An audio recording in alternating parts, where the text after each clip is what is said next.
Hello. सत साहब भगत जी। सत साहिब जी, सत साहिब। साहब 3 दिन से फोन कर रहा हूँ, बहुत बिजी हो। क्या करें भगत जी, बहुत फोन आते हैं। कल मैं आपको 5 बार रिंग किया लगातार, लेकिन भगत जी आपने फिर भी नहीं उठाया। चलो अब मिल गया, बताइए बड़े भाई। भगत जी मैं अम्बाला में रह रहा हूँ फिलहाल। कहाँ पे? अम्बाला कैंट। अच्छा। इस समय प्रेजेंट तो मैं गुजरात में हूँ, राजकोट में। अच्छा बच्चे अम्बाला में रह रहे हैं जी। आर्मी रिटायर हूँ मैं भगत जी। अच्छा और अभी रेलवे में गेट पे ये कॉन्ट्रैक्ट पे जॉब कर रहा हूँ जी। तो भगत जी मैं आपके 2-4 वीडियो सुनी है। और मैं ये 20 मई को जो छोटा खुड्डा नहीं है अम्बाला में, वहाँ से नाम दान लिया मैं वही वीडियो के थ्रू। तो मुझे तो भगत जी इतना ज्ञान नहीं था, आप तो गुरुजी के साथ रहे हुए हैं, आपने पूरा मंजर अपनी आंखों से देखा है। तो आप मुझे इसके बारे में कुछ बताओ कि क्या मैं सही राह पे चल रहा हूँ या गलत है। नहीं, राह सही है। राह तो आप भक्ति पे चल रहे हो, भक्ति तो सही है, भक्ति गलत थोड़ी है। हाँ। लेकिन ये जो बीच में जो ये कुपात्र लोग जो घुसे हुए हैं, अपने आप को ठेकेदार समझ रहे हैं संगत का, इनसे नाता तोड़ दो। नामदान केंद्रों पे जाना छोड़ दो, इनको ज्योति पाठ दान का पैसा देना छोड़ दो, इनके किसी भी आदेश की पालना करना छोड़ दो। केवल परमात्मा के ज्ञान को आधार बनाओ, सत्संग सुनो और वही करो जो आपकी आत्मा आपको स्वीकृति दे। तो नामदान तो हमने ये वहाँ पर लिया और बाद में लिया, तो क्या आपके हिसाब से तो वो भी फर्जी है? कौन सा? जो 20 मई को मैं यही 2020 में 20 मई को छोटा खुड्डा है के पास, वहाँ से लिया है। नाम फर्जी नहीं है, नाम तो आपको गुरुजी के मुंह से मिला है ना। वो दिखाया तो है गुरुजी के मुंह से। हाँ तो गुरुजी बोल रहे हैं ना, बोल तो परमात्मा रहे ना। हाँ जी। हाँ तो नाम परमात्मा का, नाम गलत नहीं है। फर्जी ये लोग हैं जिनको नाम देने का अधिकार नहीं है। नाम परमात्मा का, नाम फर्जी नहीं है। नाम का मर्यादा में रह के साधना करोगे, जितना नाम का काम है अपना वो करेगा। और मैं दास जी है वहाँ पर, नहीं पवन दास तो बात है, वो मुकेश जी है वहाँ पर छोटा खुड्डा में। उन जो नामदान केंद्र चला रहे हैं वो। और कुसुम उनकी भक्तमती है। तो आपके बारे में मैं कल पूछा भी उनसे, मैं कहा ऐसे ऐसे उनकी वीडियो आती है कि क्या चक्कर है। तो वो सीधा ही बोले कि वो तो गुरुद्रोही है और उनकी वीडियो ने ऐसे नहीं सुनना है, नहीं देखना है, उनकी बात नहीं मानना है। और इतना बोल के फिर उन्होंने बोला कि यहाँ अभी भगत जी बैठे और फोन काट दिया। तो भगत जी मैं तो आपका ये 1-8 हफ्ता ही हुआ, मैं आपका अचानक वीडियो देखा व्हाट्सएप में, तो ये मैं देखा। लेकिन उसके बाद मेरे को ये डिसाइड कर पा रहा मैं कि क्या सही है क्या गलत है, आप मुझे थोड़ा मार्गदर्शन कर दो। देखो भगत जी, वीडियो हमने बना रखे हैं, कोई 400-500 वीडियो बना रखे हैं, 1-2 की बात नहीं है। अभी आपने 2-4 देखे वो बात अलग है। और ये पूरी राम कहानी हर बार हर किसी भगत को बताई नहीं जाती। वीडियो में पूरा हमने खुल के बता रखा है। देखो, ना भक्ति गलत है, ना भगवान गलत है, ना मंत्र गलत है। अगर कोई गलत है तो ये लोग हैं जो गुरुजी के आदेशों की आड़ में बिना गुरुजी की आज्ञा के जगह जगह ये नामदान केंद्र खोल के दुनिया को लूटते फिर रहे हैं। तो आपने तो भक्ति करनी है भगत जी। जब आपको नाम परमात्मा का मिल गया, सत्संग परमात्मा के आपके पास में है, परमात्मा ने आपको नियम बता दिए, सारी चीजें आपको समझा दी, अब हमें औरों से मतलब क्या है? जब तक गुरुजी जेल से नहीं आते हैं तब तक अपना इस नाम की भक्ति करो, अपना काम धंधा करो। बस फालतू में लोगों के कहने पे लुटने पिटने से क्या फायदा? अच्छा, जो ये हम ये बरवाला आश्रम में ये लगाते हैं, अर्जी लगाते हैं, तो हमें तो पहले पता नहीं था कि चलो ऐसे, लेकिन वो ये बोलते हैं कि जी गुरु के ये आदेश आए हैं। तो क्या वो सही बोलते हैं या ऐसे ही बोलते हैं? भगत जी, पहली बात तो अगर कोई भगत होगा ना, और भगत वो होता है जो ज्ञान को आधार बना के भक्ति करता है, उसको कहते हैं भगत है। और जो भगत होगा वो अर्जी लगाएगा नहीं, वो अर्जी लगाएगा नहीं, क्योंकि उसको ज्ञान है कि जो परमात्मा है वो अंतर्यामी होता है और परमात्मा अपने हृदय की बात सुनता है, परमात्मा आत्मा की पुकार सुनता है। तो परमात्मा मिलने के बाद भी यदि कोई बीच में एजेंट बनाता है तो अभी तक उसको ज्ञान नहीं है। हाँ। भाई आप मेरे से बात कर रहे हो, मैं आपसे बात कर रहा हूँ, हमने बीच में कोई एजेंट बना रखा है क्या कि वो हम दोनों की बात करवा रहा है? हाँ, ऐसे तो कोई नहीं है भाई। तो भगत जी आत्मा का परमात्मा से संबंध है, बीच में एजेंट कौन आ गया? ये जबरदस्ती के ये दलाल बने हुए हैं लोग, नामदान केंद्र वाले, कोऑर्डिनेटर, गुरुजी के परिवार वाले। इन दलालों को तो साइड में हटाना हमारे को। गुरुजी ने क्या बताया, जैसे सूरज के आगे बंदरा, जैसे सूरज के आगे बदरा, ऐसे कर्म छैयारे, प्रेम की पवन करे चितमंजन झिलके तेज नयारे। गुरुजी कहते हैं जैसे सूरज और धरती के बीच में जैसे बादल आ जाते तो छाया आ जाती है, लेकिन वो सूरज जो है छुप नहीं गया, वो बादल बीच में आ गए। तो जब हवा चलेगी, बादल हट जाएंगे तो वापस सूरज का प्रकाश आएगा। तो भगत जी आत्मा से परमात्मा का संबंध है। ये तो बीच में जबरदस्ती के बादल बन के ये मैनेजमेंट वाले खड़े हो रखे हैं। इन बादलों को हटाओ भगत जी, ताकि परमात्मा का डायरेक्ट हमारे से संपर्क हो।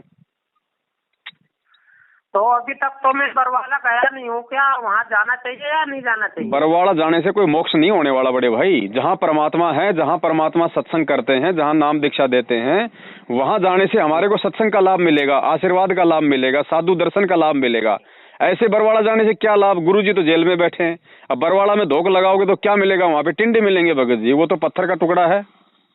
जहाँ हमारे गुरुदेव के चरण नहीं, हमारे लिए वो पत्थर है। और आश्रम है तो आश्रम आपका घर है भाई। आपने जहाँ परमात्मा का दरबार लगा रखा है, आरती करते हो, ज्योत बत्ती करते हो, सत्संग सुनते हो, वो आश्रम है, वो घर है आपका। क्या परमात्मा वहाँ नहीं है? और अगर इतना विश्वास नहीं है कि परमात्मा मेरे घर पे नहीं है, फिर भक्ति करने का फायदा क्या? परमात्मा तो बोलते हैं कि हर जगह कण कण में है। तो कण कण में जब आपको प्रथम नाम दिया गया, तो जो फार्म दिया गया उसके पीछे नियम लिखे हैं, जिसमें लिखा है कि परमात्मा तो सारी सृष्टि में है, कण कण में है। तो फिर कहाँ ढूंढने जा रहे हैं परमात्मा को? क्यों इशार जाके हम लोग घुटने तोड़ते हैं फिर? तो मुझे तो जो आप फार्म बोल रहे हैं वो फार्म वगैरह ऐसा कोई नहीं दिया गया। उन्होंने अपनी डायरी में वो फार्म है वो भरा उन्होंने। भाई यही तो सारा ड्रामा चल रहा है ना। भगत को भक्ति समझाई नहीं, भगत को सत्संग ढंग से सुनने दिए नहीं, जबरदस्ती उसको नाम दे दिया। अब नाम लेने के बाद वो शंकाओं में गिर जाएगा, फिर इनके पास प्रार्थना लगाएगा, फिर प्रार्थना के नाम पे फिर ये लूटेंगे कि ज्योति कराओ, पाठ कराओ, ये करो, दिमका करो। यही तो ड्रामा चल रहा है सारा। नहीं भगत जी, जबरदस्ती तो नहीं। मुझे ये एक अरुणदास जी भगत जी हैं, वो मेरे को मतलब 6-7 महीना पहले से बता रहे थे। वो भी यहाँ मेरे साथ ही जॉब करते हैं और वो पटियाला में सेटल है, अभी रहने वाले तो बिहार के हैं। तो मेरे पास जहाँ मैं ड्यूटी करता है, यहाँ पर मुझे उनकी बुक मिली, ज्ञान गंगा। और एक बुक में ऐसी ट्रेन में आ रहा था, मुझे ट्रेन में एक बुक मिली उनकी, दूसरी जो एक ज्ञान गंगा है, दूसरी जीने की राह। ये दोनों किताबें मैं पढ़ी है भगत जी, पढ़ी है। और मैं आज तक इससे पहले किसी और संस्था से जुड़ा हुआ भी नहीं था, आज तक कहीं नहीं जुड़ा मैं। तो मेरे को तो ये कुछ थोड़ा सा ठीक लगा, ज्ञान इनका, ज्ञान के आधार पे मैं नाम लिया है। लेकिन अब क्या सही है क्या गलत है, गुरुजी क्यों जेल में गए, कैसे गए, ये तो हमें पता नहीं है। तो ये पता पहले करना चाहिए था ना भगत जी। नाम लेने से पहले मालूम करना चाहिए था कि आप जिनको गुरु बना रहे हो कहाँ है, कौन से आश्रम में है, कहाँ रहते हैं, जेल में है तो क्यों है, क्या कारण है। ये सारी चीजें भगत जी पहले मालूम होनी चाहिए थी। तो हमें जेल का तो उस समय पता ही नहीं था, इसमें पता लगा कि तो फिर जेल में। भगत जी फिर आपने क्या ज्ञान समझा, फिर ये बताओ। जो किताबों में लिखा है वो समझा। तो कम से कम ये तो मालूम करते कि भाई गुरु कहाँ है मेरा। आप एक बात बताओ भगत जी, एक वकील होता है और वकील के पास कोई आदमी जाता है मुकदमे के लिए, और वकील उसका मुकदमा लड़ेगा, तो क्या बिना सारी जानकारी लिए कोर्ट में जाके खड़ा हो जाएगा? पहले तो हार जाएगा, फिर ऐसे खड़ा भी होगा तो फिर हार ही रही है संगत। और क्या हो रहा है, जो लोग जल्दबाजी में नाम ले रहे हैं। अब ज्ञान तो भगत जी परमात्मा का है, ज्ञान तो ऐसा है कि आत्मा तुरंत आकर्षित हो जाती है, लेकिन थोड़ा सा आदमी के अंदर थोड़ा सा भगत जी विवेक भी होना चाहिए कि भाई चलो ज्ञान है, ज्ञान बहुत अच्छा है, नाम दीक्षा लेंगे, लेकिन कम से कम ये तो देखें भाई गुरुदेव कहाँ है, फिर मालूम पड़ता कि गुरुदेव जेल में है। भाई जेल में क्यों है, क्या बात हुई, ऐसा निर्मल ज्ञान, ऐसा ज्ञान देने वाला जेल में क्यों है। फिर मालूम पड़ता साहब बरवाला कांड हुआ। साहब बरवाला कांड क्यों हुआ, किसने करवाया, गुरुदेव की क्या गलती, अगर गुरुदेव की गलती नहीं तो किसकी गलती। तो सारी चीजें आपको मालूम पड़ती भगत जी। फिर आपकी बुद्धि काम करती कि हाँ मुझे अब क्या करना है, मुझे गुरुदेव का इंतजार करना है या क्या करना है। अब वही लोग नामदान के अंदर खोल खोल के बैठे हैं जो लोग गुरुदेव को जेल पहुंचाने में जिनका हाथ है। अब बताओ फिर क्या होगा भगत जी। अच्छा, आपने एक वीडियो में ये बताया कि आपके पास भी नामदान केंद्र था। भगत जी मेरे पास नामदान केंद्र था, तो उसमें क्या गलती हो गई भाई। मेरे को जब मालूम पड़ा कि नामदान केंद्र फर्जी है तो मैंने छोड़ दिया। अब आज आपसे कोई ये कहे कि तू काहे का भगत है, भाई तू तो पहले हनुमान जी की पूजा करता था। अरे करता था तब तक मालूम नहीं था, अब संत रामपाल जी का ज्ञान ले लिया तो हनुमान जी का मालूम पड़ गया तो छोड़ दिया। ऐसे तो गुरुजी भी कहते कि मैंने 18 साल तक मैंने हनुमान पूजा करी, तो हम ये थोड़ी कह दें कि भाई लो भाई ये काहे के गुरु हैं, ये क्या दुनिया का मोक्ष कराएंगे, खुद तो हनुमान जी की पूजा करते थे। तो ये बेबुद्धि की बातें होती हैं भगत जी। नहीं भगत जी, आपने ये बताया उसमें वीडियो में कि आपसे नामदान केंद्र लिया गया है, आपने नहीं दिया। तो मेरे से भगत जी किसने लिया, कौन आया लेने के लिए, क्यों लिया, उसका कोई सबूत है, कोई वो प्रूफ है उसका? नहीं, ये तो फिर आप ही बता सकते हैं ना। अब वही बात है भगत जी, कहने को तो पूरा हरियाणा चले जाओ, हरियाणा में कहीं भी जाके गुरुजी का नाम ले लो, दो तो निकालेंगे गालियां गुरुजी को और कहेंगे वो तो देशद्रोही जेल में पड़ा है, तू कहाँ उसके चक्कर में फंस रहा है। तो लो भगत जी, कहने की बात अलग होती है, सच्चाई अलग होती है। अब ये मेरे नाम के कोई गीत तो गाएंगे नहीं, क्योंकि मेरी वजह से इनके अरबों खरबों का इनका धंधा बंद हो गया, इनकी माया रुक गई, लोग सारी ये सच्चाई समझने लग गए, इनकी जय जयकार करना लोगों ने बंद कर दिया, तो इनको मिर्ची तो लगेगी ना भाई। तो मेरे कोई अच्छे गीत तो गाएंगे नहीं ये लोग। अब जो कुछ कह रहा है तो उसका भगत जी प्रमाण लो, ये सत भक्ति है। अगर मैंने कुछ गलत किया है, मैंने कोई चोरी करी है, तो कोई तो आदमी ऐसा होगा जो ये कहे कि भाई पवन दास ने मेरे से गुरुजी के नाम पे पैसे लिए। कोई एक तो खड़ा कर दो, 4 साल हो गई। और एक वीडियो में भगत जी 2018 में आपको बोलते इन्होंने मारा भी है। छोड़ो भगत जी, मुझे तो कितना मार लो पीट लो, मेरे कोई ना असर पड़ता है ना कोई फर्क पड़ता है। मुझे मारने से क्या हो जाएगा भगत जी, सच्चाई थोड़ी रुक जाएगी। अब ऐसे तो 2 बार गुरुजी का रिमांड हो लिया भगत जी, करोथा जेल में थे तब हो लिया रिमांड, और बरवाड़ा में हो लिया रिमांड, तो इससे क्या हो गया बड़े भाई बताओ। सच्चाई तो सच्चाई रहेगी ना। जब तो भगवान, इसका कोई आइडिया है कि गुरुजी कब तक आ रहे हैं? भगत जी इसका कोई नहीं बता सकता, कोई नहीं बता सकता, क्योंकि वो परमात्मा है। परमात्मा की गति कोई नहीं जान सकता, कब आएंगे आएंगे नहीं आएंगे उनकी मौज भाई, ना आए तो ना आए उनकी मौज, आए तो भगत जी सुबह आ जाए वो भी उनकी मौज। हमारा जो कर्म है, हमारा जो कर्तव्य है वो है भक्ति, अगर ज्ञान समझ में आ गया तो। मुझे 2 मिनट थोड़ा सा ये बताओगे आप कि वो कांड क्या हुआ, कैसे हुआ, क्यों गए गुरुजी? कांड भगत जी ये जितना भी जो ये लोग थे जिन्हें सतलोक आश्रम मैनेजमेंट हरियाणा कहा जाता है, जिसमें गुरुजी का भाई उनका मुखिया था, जितने भी ये कोऑर्डिनेटर स्टेट कोऑर्डिनेटर हैं, ये बहुत सारे लोग मिलके और एक सतलोक आश्रम मैनेजमेंट हरियाणा के नाम से जाने जाते थे। अब भगत जी वही बात है, घर का जोगी जोगना बाहर का जोगी सिद्ध। अब गुरुजी को भगवान तो वो लोग मान रहे थे जो हजारों किलोमीटर से 500 किलोमीटर से ज्ञान समझ के आ रहे थे। घर वाले थोड़ी कोई उनको परमात्मा मान रहे थे, घर वाले तो रामपाल मान रहे थे। भाई माता पिता सोचते थे हमारा बेटा है, बेटा बेटी सोचते थे भाई हमारा बापू है, रिश्तेदार सोचते थे कि भाई रामपाल है। अब आश्रम में भगत जी आपको पता संगत आएगी तो 2 पैसा दान भी करेगी। अब दान का भगत जी गुरुजी थोड़े ना कोई मिल के हाथों से गिनेंगे, तो कौन गिनेंगे? वो लोग जाएंगे वहां पे जो गुरुजी के जो मिलके रिश्तेदार हैं, जो परिवार वाले हैं, काका ताऊ हैं। तो ये सारे के सारे लोग गुरुजी से चिपक गए।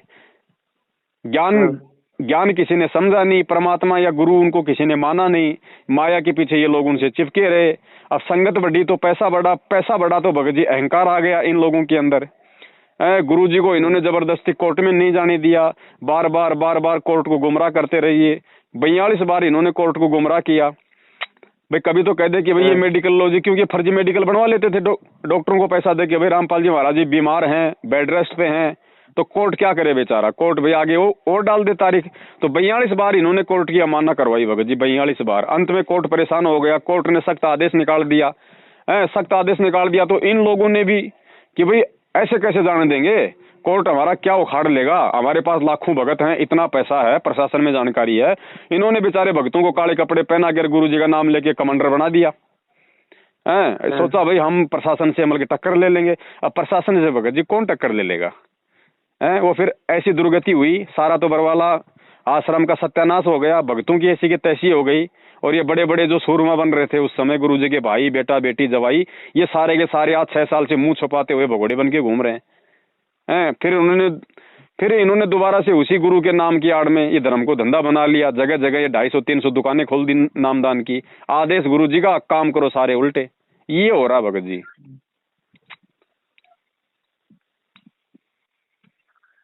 ये तो हाँ, मैं ये सुना था कि उस समय पुलिस को भी काफी जद्दोजहद करनी पड़ी थी इनको ले जाने के लिए। भाई एक बात बताओ, जब परमात्मा यदि यहाँ का नियम तोड़ेगा तो परमात्मा के नियम कौन मानेगा?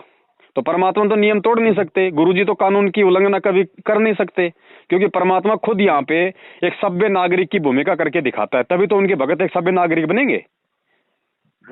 तो गलती किसने करी फिर? ये असभ्य नागरिक की भूमिका किन लोगों ने निभाई? उन्होंने निभाई जो आज भगोड़े बन के घूम रहे हैं, पुलिस के आगे वांटेड है। और जो अभी गुरुजी पे ये लगा कानून के ये देशद्रोही है, तो गुरुजी पे ये किस बेस पे लगा है? भाई आप अगर प्रशासन के सामने अपनी सेना खड़ी करके, यदि आप प्रशासन के सामने हथियार लेके खड़े हो जाओगे तो भगत जी देशद्रोह का मुकदमा लगेगा, और क्या लगेगा?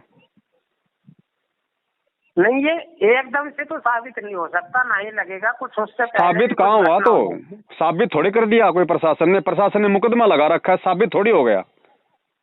अच्छा, और भगत जी आपने ये देखा होगा, मैं भी ये कल ही देखा, एक आश्रम फिल्म आई है, ये बॉबी देओल की, इन्हीं पे है किसी और भगत पे है? भगत जी मुझे पता नहीं ना, मैंने देखी है। मैं इसका ट्रेलर आ रहा है, आश्रम फिल्म। पता नहीं भगत जी। तो उसमें एक बार ये भी बोलते हैं कि बरवाले बाबा का नाम लिया है।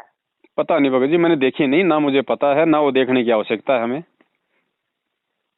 नहीं, मैं भी मोबाइल में ही देखा ट्रेलर उसका। अरे आप वो 3 घंटे की फिल्म क्या देखोगे? हम तो 6 साल से ये फिल्म देखते आ रहे पूरी आश्रम की। बॉबी देओल क्या कोई नया बनाएगा? ये हमारी आंखों के सामने फिल्म बन गई 6 साल से। तो मैं तो इसीलिए आपसे बात करना चाह रहा था कि आपने तो आंखों के सामने देखा है। हाँ, तो आंखों के सामने देखा, वो ही हम बता रहे हैं भगत जी। कोई बात अगर झूठ हो तो इसको कोई साबित कर दे भाई। तो भगत जी उसमें ये भी दिखाया कि वहाँ पर औरतों का भी धंधा होता था, स्मैक का, ड्रग्स का। इसका नहीं पता भगत जी, ना कभी मेरे सामने कोई ऐसी घटना आई, ना कभी मेरे सामने ऐसा हुआ कि औरतों का धंधा होता था, ड्रग्स का काम होता था। दिखाने को तो मीडिया ने ये भी दिखाया था भाई, संत रामपाल जी दूध से नहाते थे, फिर खीर बनती थी। हमने तो कभी खाई नहीं उस दूध की खीर भगत जी, मिल जाती तो हम धन्य हो जाते। नहीं तो अगर ये फिल्म बनाई है, कोई सी भी फिल्म एकदम झूठ कहानी पे तो नहीं चल सकती। अब भगत जी बाबा कोई संत रामपाल जी थोड़ी है, आश्रम संत रामपाल जी का थोड़ी है, दुनिया भर के बाबा हैं, पता नहीं कौन से बाबा के ऊपर वो फिल्म बनाई है। राम रहीम भी तो है, आसाराम भी तो है जो गुरु जी से पहले है। नहीं, मैं तो इसलिए उसमें थोड़ा इंटरेस्ट ले रहा कि बरवाला वाले बाबा का नाम लिया। नाम तो ले सकते हैं भगत जी, नाम लेने को क्या दिक्कत है? इनको फिल्म बनाएंगे तो कोई न कोई तो घटना पकड़ेंगे। अब उस बॉबी देओल को थोड़ी पता है कि बरवाला आश्रम में हुआ क्या था, जब खुद उस आश्रम में जाके सत्संग सुनने वालों को आज तक नहीं पता चल रहा कि आश्रम में क्या हुआ था, और उन्हीं गुंडों की गुलामी कर रहे हैं जिन्होंने बरवाला कांड करवा दिया। बॉबी देओल को बेचारे को 1800 किलोमीटर दूर बैठे क्या मालूम पड़ेगा भाई आश्रम में क्या हुआ था क्या नहीं हुआ था? वो तो वही दिखाएगा जो बल्कि मीडिया ने दिखाया है। नहीं, डायरेक्टर कोई भी फिल्म बनाता कुछ ना कुछ तो थोड़ी बहुत कहानी लिखता है वो। तो डायरेक्टर भगत जी कोई गुरुजी से मिलके थोड़ी फिल्म बना रहा है। डायरेक्टर ने जो भी सीन देखा टीवी चैनलों पे, उस आधार से उसने ले लिया होगा। उसमें थोड़ा बहुत दिक्कत क्या, और जो लिया है फिर उसमें वो गलत कहाँ है बताइए? अगर दुनिया ने एक बात बताइए, जब वहाँ पे पुलिस वालों के सामने काले कपड़े पहन के भगत कमांडो बने हुए हैं, हाथों में उनके हथियार हैं, पत्थर है, पेट्रोल बम है, लकड़ियां हैं, पुलिस वालों के सामने मारा मारी हो रही है, तो फिल्म वाले ने क्या गलत दिखा दिया बताओ? हाँ, तो यही, अब तो हम शंका में फंस गए भगत जी, क्या करें?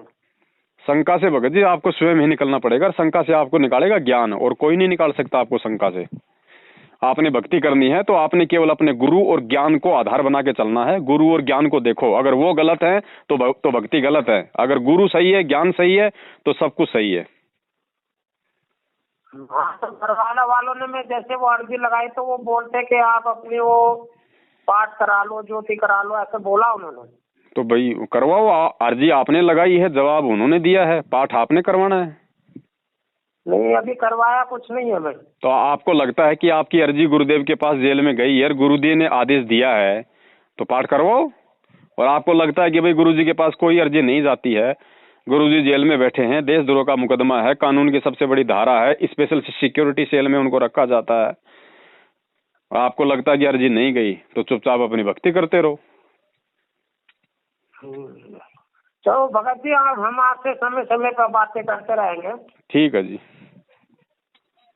सत्य है। सत्य है।